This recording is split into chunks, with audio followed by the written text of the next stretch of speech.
নমস্কার বন্ধুরা, আজকে আমরা এই ভিডিওতে জানবো যদি আপনি এই মুহূর্তে চাকরি ছাড়েন তাহলে কত টাকা গ্র্যাচুইটি পাবেন। সমস্ত কিছু এই ভিডিওতে আলোচনা করব। ভিডিওটি অবশ্যই শেষ পর্যন্ত দেখবেন এবং চ্যানেলটি অবশ্যই সাবস্ক্রাইব করে রাখবেন এই ধরনের ইনফরমেটিভ ভিডিও পাওয়ার জন্য। ভিডিও শুরু করার আগে বলে দিই, এই সমস্ত ইনফরমেশন আমি বিভিন্ন মিডিয়া এবং নিউজ আউটলেট থেকে সংগ্রহ করেছি। যে কোনো সিদ্ধান্ত নেওয়ার আগে নিজে একবার রিসার্চ করে নেবেন। তো চলুন শুরু করি। দেখুন, বেসরকারি চাকরি যারা করেন তারা পিএফ গ্র্যাচুইটির নামে শোনেননি, এটা হতে পারে না। প্রভিডেন্ট ফান্ড প্রতি মাসে কর্মচারীর থেকে কিছুটা আর সংস্থার থেকে কিছুটা করে নিয়ে একটা জায়গায় জমা হয়। আর কর্মচারী যখন অনেক দিন চাকরি করার পর তা ছেড়ে দেয়, তখন সংস্থার তরফে ধন্যবাদ দেওয়ার মতো এই কর্মীকে গ্র্যাচুইটি দেওয়ার হয়। গ্র্যাচুইটি অ্যাক্ট 1972 অনুযায়ী কোনো সংস্থায় 5 বছর টানা চাকরি করলে সেই কর্মচারী গ্র্যাচুইটি পাওয়ার জন্য যোগ্য বলে বিবেচিত হয়।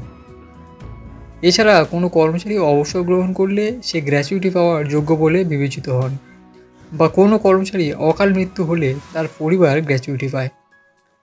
কত গ্র্যাচুইটি কোন কর্মচারী পাবেন তার একটা সহজ হিসাব আছে। কোনো ব্যক্তি ঠিক যত বছর কাজ করেছেন সেটা ধরতে হবে, তবে 6 মাসের বেশি কাজ করলে সেটা 1 বছর ধরা হবে। যেমন 5 বছর 7 মাস হলে সেটা 6 বছর ধরা হবে, আবার 5 বছর 5 মাস হলে সেটা 5 বছর ধরা হবে। কত বছর চাকরি করেছেন তার সঙ্গে শেষ মাসে বেসিক স্যালারি হিসাবে কত টাকা পেয়েছেন তার উপর নির্ভর করে গ্র্যাচুইটির হিসেব করা। তো কোনো সংস্থা যদি 1972 সালের গ্র্যাচুইটি আইনের মধ্যে পড়ে তাহলে তাকে গ্র্যাচুইটি দিতেই হয়।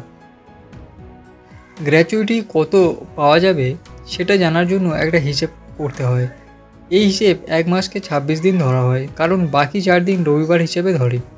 1 বছরে 15 দিনের টাকা পাওয়া যায় এই গ্র্যাচুইটির মাধ্যমে। প্রথমে শেষ মাসের বেসিক স্যালারি হিসেব অনুযায়ী 15 দিনের স্যালারি বের করতে হবে, অর্থাৎ শেষ মাসের বেসিক স্যালারিকে 26 দিয়ে ভাগ করলে 1 দিনের স্যালারি বেরোবে।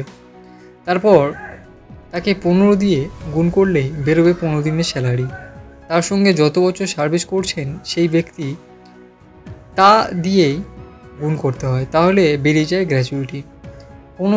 যেমন কোনো ব্যক্তি যদি 5 বছর কোনো সংস্থায় চাকরি করে ও চাকরি ছাড়ার সময় তার মাসিক স্যালারি হয় 20,000 টাকা, তাহলে ওই কর্মচারী 57,692 টাকা গ্র্যাচুইটি হিসেবে পাবে।